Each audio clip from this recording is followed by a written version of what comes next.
we are going to do a gastroc release or a calf. We're going to use the proximal part of the muscle, which is the highest up behind the knee. We don't want to, we want to go for the muscle that is most facilitated, right? So the practitioner, the NKT practitioner would have told you which one it is.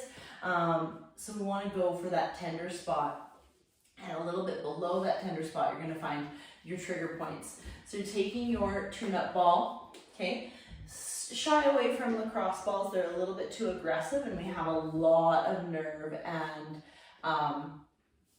veins back here, and we don't really want to mess with those, okay? So a lot of lymph node as well. So we want to be gentle. We want nice soft balls that can kind of meld with our skin and our fascia when we're doing myofascial releases. So we're going to go into, so putting just my leg here is sometimes enough, but a lot of times, because I want to get right up in behind the fibular head, which is the outside part of the calf muscle here, I'm going to put my other leg on top and lift my body just a little bit. So that's going to give me enough pressure. Okay, I'm going to find that trigger point or that tenderness. I'm going to make sure everything else is relaxed. And I'm going to try and release that. So how I can do that, I do an active release of pointing and flexing my toe once I'm on that trigger point. I assess the trigger point and give it a number from 1 to 10, 1 being not bad at all and 10 being so bad that I need to get off it. You want to try and find something that isn't too aggressive, right? Because it won't come down if you start with too high of a number. So right now I can tell you in certain movements, it's definitely at about a 6. I'm going to go side to side as well. So you can kind of see I'm doing in turn and out, right?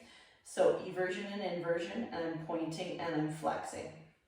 I'm going to add that little bit of weight so that I really can compress that gastroc muscle on that lateral side behind the fibular head.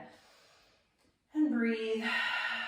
Try and let my shoulders relax, even though I'm putting a little bit of pressure into the floor. I'm not using a lot of resistance because I got my other leg here. Now it's about a 4.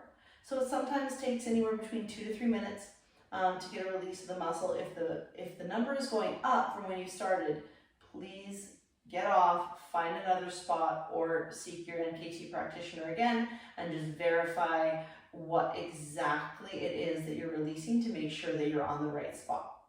So right now it's at a 3, so I'm definitely getting better from my 6 that I started with. And it's a 2. And now it feels like there's really nothing there other than some pressure.